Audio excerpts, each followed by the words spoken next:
Settle down that you found a girl and you're...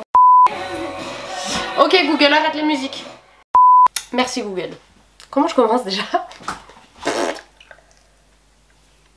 Coucou tout le monde et bienvenue dans ma cuisine. Alors en effet, ça fait un petit moment, bon juste vite fait, hein, juste un tout petit moment que j'ai pas filmé et que j'ai pas fait de vidéo. Voilà, je m'en excuse. Je suis prise dans le quotidien, dans le travail, dans la vie de famille, bref. Et je trouve difficilement le temps de filmer. Après, à savoir, je suis super active sur Instagram et je publie des recettes tous les mois, hein, donc voire même plusieurs fois par mois. Donc n'hésitez pas à me rejoindre sur Instagram. Et puis je vous préviens si des fois il y a une vidéo qui arrive, tout ça. Mais c'est vrai qu'au niveau des vidéos, j'arrive pas à être régulière. Enfin, j'ai un travail à temps plein hein, qui me prend du temps. J'ai une famille, donc c'est vrai que ça c'est juste un petit plus pour moi. Donc voilà, j'arrive pas à être régulière, mais j'adore ça. J'ai plein d'idées, vraiment. Mais j'ai pas le temps, voilà. Il faudrait que les journées durent, je sais pas moi, 30 heures et que j'ai besoin de 4 heures de sommeil. Voilà, j'aimerais beaucoup ça. Mais non, malheureusement, c'est pas possible. Bref, me voilà aujourd'hui pour une nouvelle vidéo. Et aujourd'hui, on va faire des petits animaux au poireau. Alors, des petits animaux parce qu'en fait, je vais utiliser le moule Aura 12 animaux qui est juste parfait pour les enfants, hein, vous imaginez bien. Donc il y a 12 animaux différents dessus, je l'adore, vraiment je l'adore. Ça fait des bonnes quantités hein, de préparation, hein, ça fait des bonnes empreintes.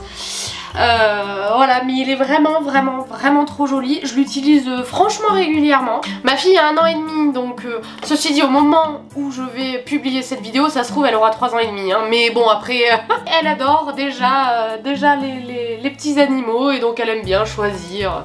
Tu veux lequel? Tu veux le chat, le lapin, l'éléphant, enfin bref. Elle aime beaucoup. C'est vraiment un moule adapté aux enfants dans le sens où ça permet de pouvoir leur faire manger des légumes peut-être un peu différemment, surtout pour les enfants qui rechignent un peu à manger des légumes, ce genre de choses, dès que c'est vert, voilà, hein, vous voyez bien de quoi je veux parler. Ça peut être un côté un peu fun de manger, donc pourquoi pas d'introduire des légumes. Et aujourd'hui, du coup, on va faire des sortes de petits cakes, hein, si vous voulez, au poireau. C'est une recette que j'ai trouvée sur le site Guy de Marle, hein, sur le club Guy de Marle. Il me semble c'était à la base c'était une recette avec de la courgette, mais on n'est plus trop dans la saison des courgettes, donc c'est pour ça que je suis partie plutôt sur le poireau. Allez, je vais vous donner la liste des ingrédients.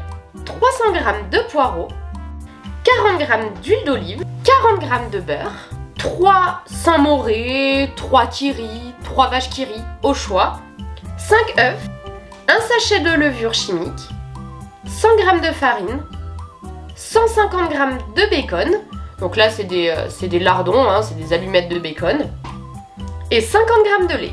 Et bien sûr un peu de sel, un peu de poivre. Allez, c'est parti pour la recette. Dans un premier temps, on va faire revenir les poireaux dans un peu d'huile d'olive. On va faire comme une petite fondue de poireaux hein, si vous voulez, donc on va les faire revenir un quart d'heure à 20 minutes. Voilà, on va les faire. Donc comme vous l'avez vu, j'ai déjà fait fondre le beurre et là je le mets de côté. Je viens également de faire tiédir le lait 30 secondes au micro-ondes pour pouvoir y intégrer les vaches kiri, ou si vous avez choisi le kiri ou le samouré, ça suivant ce que vous avez choisi. Vous pouvez repasser au micro-ondes hein, si vous voyez que c'est pas assez chaud, que le fromage ne fond pas assez à votre goût dedans. Là j'ai repassé 30 petites secondes histoire de, mais je vais laisser quand même des petits morceaux parce que personnellement je trouve ça sympa. Allez hop, on met de côté et on va pouvoir passer au reste. Allez, pour la suite on va battre les œufs. Hop, et on va ajouter le lait justement avec le fromage, donc là pour moi la vache kiri. On va mettre la farine.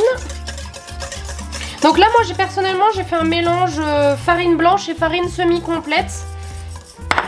Mais on peut mettre soit que de la farine blanche, hein, T55, T45, ou que de la semi-complète, voilà, ça c'est vraiment au choix. Là j'avais envie de mélanger. Donc on rajoute la farine, on mélange bien pour avoir une préparation bien homogène. On ajoute la levure. Hop, et on continue de bien mélanger. On fait les bras par la même occasion. Du coup on change le bras, histoire de pas faire tout le temps le même. Allez, on va pouvoir rajouter le beurre fondu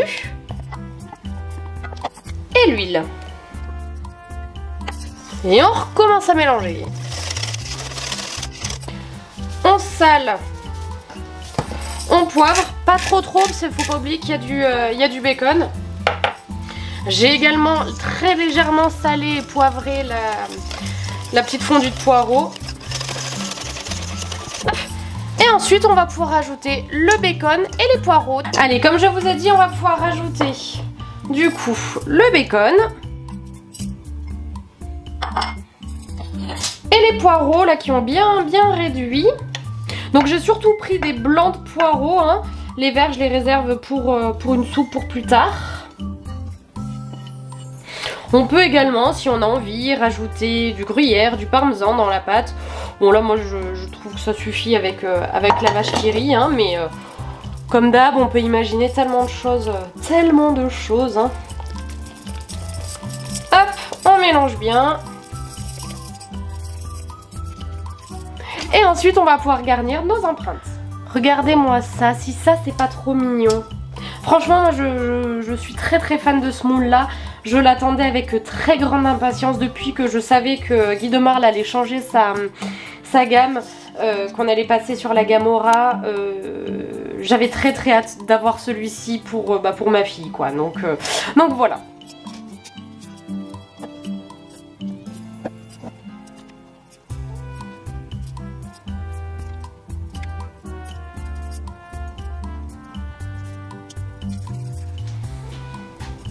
La petite particularité, c'est qu'il faut vraiment bien répartir dans les empreintes pour bien que toutes les petites aspérités puissent être remplies, notamment les oreilles, les cornes, voilà, ce genre de petites choses.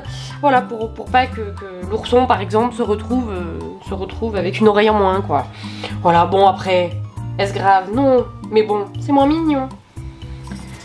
Et voilà, une fois qu'on a rempli bien toutes les empreintes, on enfourne 25 à 30 minutes à 170 degrés. Dans un four déjà préchauffé. Et j'ai mis une toile de cuisson par-dessus pour éviter que ça gonfle trop. Ça va forcément gonfler, il y a de la levure, mais je veux que ça gonfle de manière uniforme.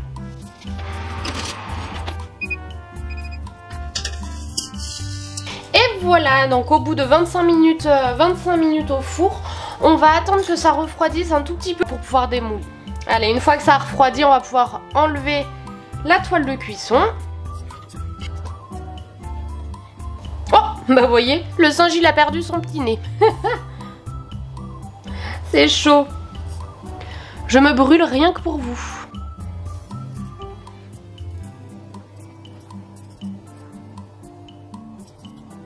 Et voilà, donc les petits animaux sont faits et sont démoulés. Voilà, la recette est terminée. J'espère sincèrement que ça vous a plu. Encore désolée pour le temps d'attente entre les vidéos. Promis, je vais essayer de faire mieux. Après, encore une fois, rejoignez-moi sur Insta. Je publie 2-3 recettes par mois. Puis je partage vraiment pas mal de choses en story, pardon. Donc n'hésitez pas à m'y rejoindre. Merci d'avoir regardé la vidéo. N'hésitez pas à vous abonner, à commenter, à liker, à partager, tout ça. Et on se retrouve très bientôt pour une nouvelle recette. Et promis, pas dans 6 mois. Bye bye.